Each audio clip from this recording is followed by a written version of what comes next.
In the meantime, back here at home, residents of KwaThema township in Ekurhuleni are threatening to continue their shutdown. They've been protesting the entire weekend as they haven't had electricity since last week. Now, yesterday, several streets were blockaded with rocks and burning tires. The community told eNCA a transformer exploded on Wednesday, leaving the area in darkness. Let's find out if this is the type of thing that the new electricity minister will be busy with our reporter Manqoba Mchunu, who's live for us in KwaThema. Manqoba, just give us more details about what these residents are telling you. How many days have they been without electricity? Well, Maseko, residents are telling us that, in fact, the issue of power outages here in this community are endemic. It's not only just last week when this issue started. They're saying that the issue is with the transformer here that apparently exploded about 8 months ago. So they have been having ongoing power issues in this community with power coming back. And then, when load shedding happens, you find that when electricity is supposed to be restored, it doesn't come back on time. Some of them saying that it will go up to 8 hours without electricity, or sometimes even days, Masiko, without electricity. And that's the reason why these community members are angry. They're saying that last week has not been particularly good as far as power is concerned in their community. They have been without power for most of the time. And many of them, Masiko, saying the reason why they've now taken to the streets is simply because of the fact that, some of their food items in the fridges are getting spoiled. Some of their, equipment and appliances are also getting, broken as a result of these electricity issues. And earlier on, Masiko, the community members, burning the community care center here in this particular area. It was torched and assumingly by some of those community members. And they are saying that this is just to try and get some attention as far as the issue is concerned, because they have been raising this issue of the power cuts in the area to no avail. They have been told that the transformer here is being fixed, but that hasn't happened in the last 8 months or so. And what you're seeing now, Masiko, is just the remnants of that a fire that had broken out here at this customer care center. Of course, when we arrived here around about 9:30, it was engulfed in flames, and the police were here trying to perhaps get community members to move away from this particular area. They were trying to disperse them, but the community members insisting that they're not going to leave the area because they want this issue to be addressed. They're saying that they've waited long enough for these issues to be addressed, but none of them have been addressed. And just a short while ago, Masiko, there was one of the officials here from Ekurhuleni, that was the MMC for Roads and Transport, MMC Mabekenyaga Tahamani, who was here just to try and calm down the situation and address these residents about some of their concerns. But of course, they did not want to hear from the MMC. They heckled him and they booed him while he was speaking, and they interjected while he was trying to give an explanation as to how they're going to be resolving this particular issue. And in fact, they told him, Maseko, that they're not going to hear from him.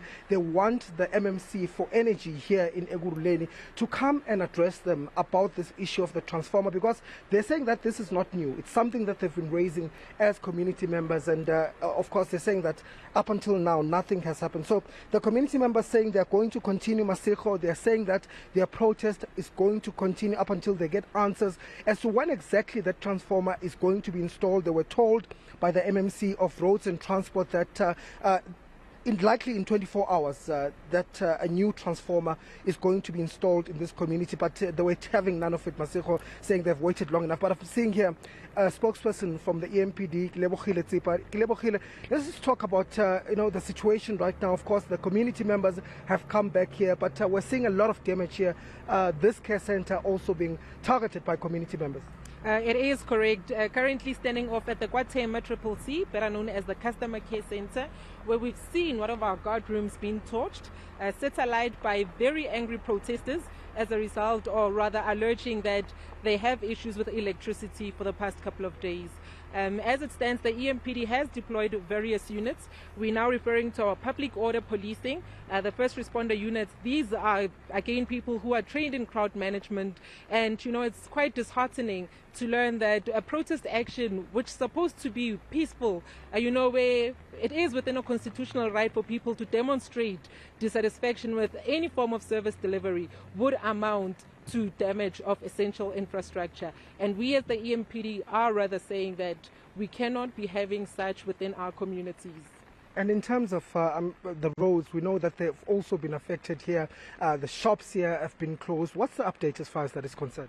As it stands, all major exits and entrance into the KwaThema area, we're talking your Thema Road, Khasani, Job Maseko, and all the surroundings have been cordoned off with either burning tires, debris, and all sorts of objects onto the public road. We've also noted the latest reports that on the November 17, that would be one of the biggest freeways we have in the city of Ekurhuleni, has been that, protesters have taken to the N17 to do all sorts of disruptions there. But we do confirm again that our EMPD members are standing off, ensuring that the flow of traffic is running as such. And in terms of the protest, these community members are adamant that they're not going to stop with their protest. What is the plan as far as safety is concerned? As EMPD, do you have enough people on the ground to deal with these security issues? How are you handling this? In terms of security issues, we do ensure that safety is paramount. That would be both us as law enforcement agencies and again the protesters themselves, because it is mandated to us to ensure that the safety of everybody. This is only in isolation. We are operating collaboratively with the South African Police Services. As you can see that they have deployed again their public order policing. So together we will make rather changes, or rather even try to contain this situation. But then again, use of force, it's a no-no up until such force necessitates for that. So as the EMPD, we are saying that we are quite confident that the engagements we're having with the community within the KwaThema region have amounted, or rather have seen the matter be slightly subsided. Okay, thank you. I'll have to wrap it there for now. Thank you very much. EMPD here, just giving us an update as far as the situation is concerned. Of course, tensions remain high here in this community. It's about areas that have been affected here in KwaThema. Those include an area known as Tornado, an area known as Nyanyatu, as well as High Flats. Those are some of the areas that have been affected, we understand. And community members saying that this is not just a once-off event. It's been happening for quite a number of months, and they want a commitment that this is going to resolve. Else say that the shutdown will continue. Roads here are barricaded, schools have been affected, even the local clinic here just across us has also been closed due to this protest.